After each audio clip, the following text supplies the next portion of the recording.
નમસ્કાર દર્શક મિત્રો, સ્વાગત છે તમારું ફરી એકવાર. આપણે છીએ અત્યારે સંસ્થા પર અને આજે આપણે દીકરીઓ માટે બનાવવાના છીએ મિત્રો ઊંધિયું ને ચાપડી.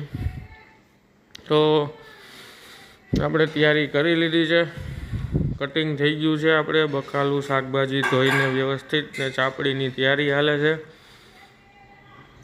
તો સૌપ્રથમ મિત્રો ચૂલો સળગાવી દીધો છે આપણે.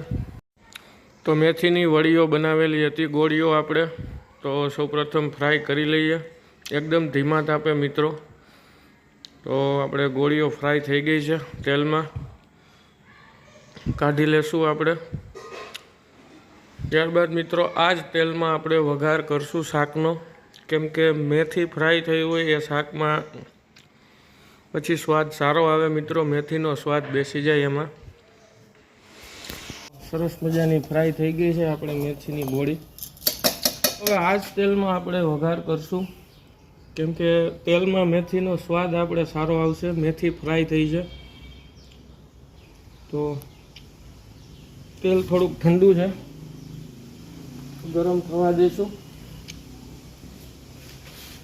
શાકમાં આપણે ગુવાર છે, દૂધી છે, બટેટા છે, રીંગણા છે, ગલકા છે, ફુલાવર છે બરાબર, અને ડુંગળીનો વઘાર કરશું.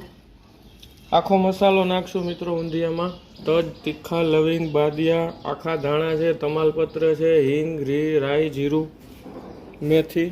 તો આપણે તેલ ગરમ થઈ ગયું છે, આખો મસાલો પહેલાં નાખી દઈશું. મસાલો આપણે ફૂટી જાય એટલે ડુંગળી નાખશું. તો સરસ મજાનો અવાજ આવે છે મિત્રો, મરીનો, લવિંગનો, બાદિયાનો. મસાલો આપણે ફૂટી ગયો છે સરસ. ડુંગળી નાખી દઈશું.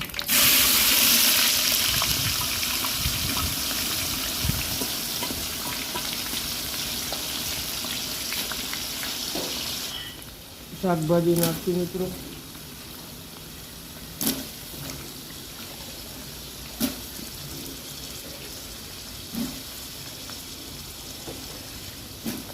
પેલા દૂધી ને ગુવાર જેવી વસ્તુ પેલા નાખી દેવી, ગરમ તેલ હોય એટલે થોડુંક ફ્રાય થઈ જાય, પછી બફાવામાં વાર ન લાગે. ચોળી છે, ગુવાર છે, દૂધી છે, આવી વસ્તુ મિત્રો પહેલા નાખી દેવી.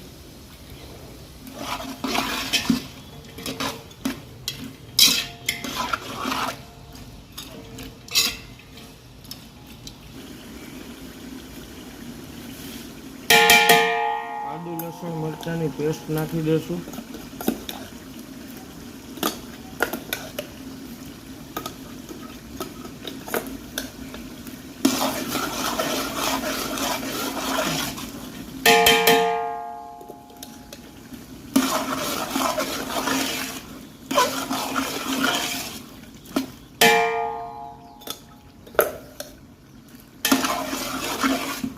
મરચાં મોરા છે મિત્રો,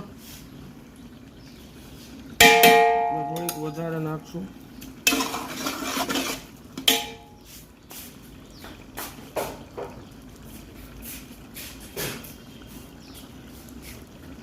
આપણે દૂધી ગુવાર થોડોક ફ્રાય થઈ ગયો છે, તો બાકીનું આપણે શાકભાજી નાખી દઈ.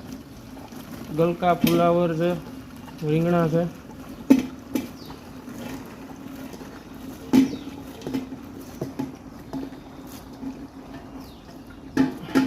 આપણે આમાં લીલી ચોળા, વટાણા નાખી શકો, પણ આપણી પાસે અત્યારે અવેલેબલ નથી.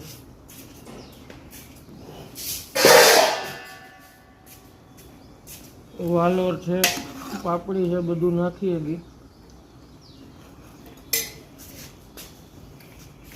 મીઠું નાખી દેશું સ્વાદ પ્રમાણે.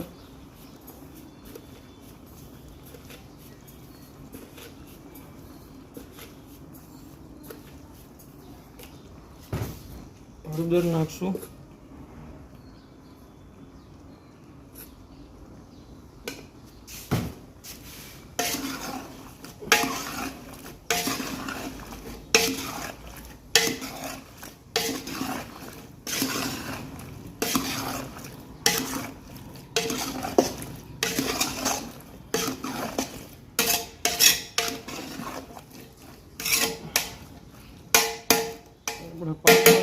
હળદર મીઠામાં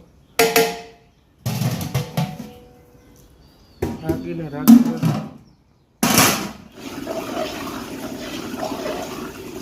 તો શાક મિત્રો આપણે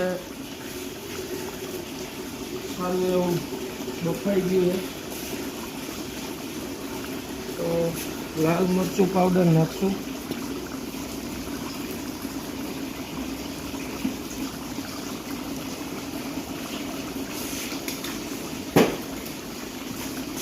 ધાણા જીરું પાવડર નાખશું.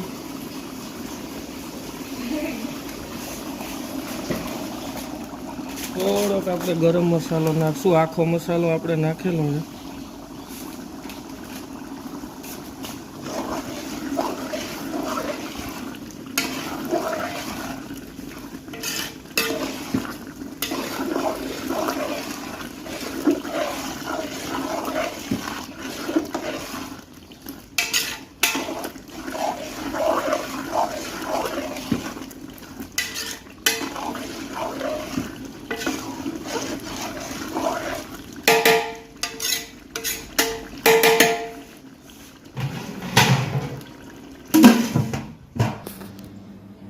તો આપણે આજે ઊંધિયું ચાપડી આપશું દીકરીઓને.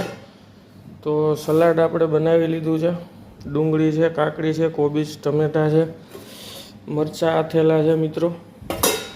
અને આપણે ચાપડીની તૈયારી હાલે છે બરાબર. તો તેલ મૂકીને ચાપડી બનાવશું. તો મિત્રો આપણે શાક સરસ મજાનું આપણે પાકી ગયું છે, બફાઈ ગયું છે. તો આપણે ચાપડી હારે ખાવાનું છે.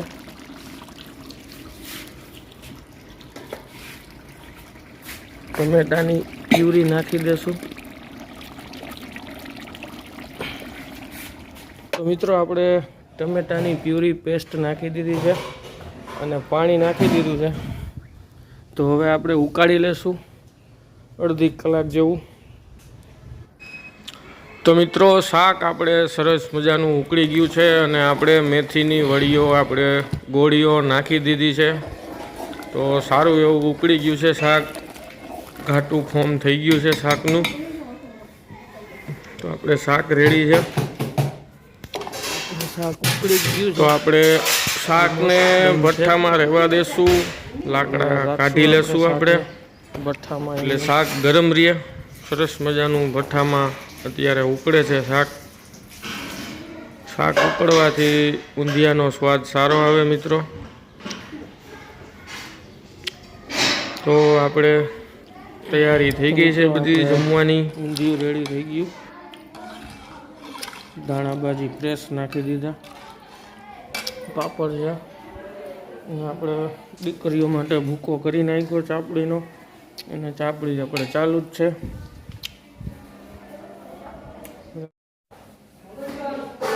તો આજે ઊંધિયું ચાપડી બનાવી છીએ આપણે દીકરીઓ માટે. તો વિડીયોને જોઈ લેજો મિત્રો. શાકનો આપણા રસોઈના કોઈ સજેશન હોય તમારું તો કોમેન્ટ્સમાં પ્લીઝ જણાવતા રહેજો. અને સબસ્ક્રાઈબ કરવાનું ભૂલતા નહીં. તો લાઈક અને શેર કરતા રહેજો. Thank you. આવજો.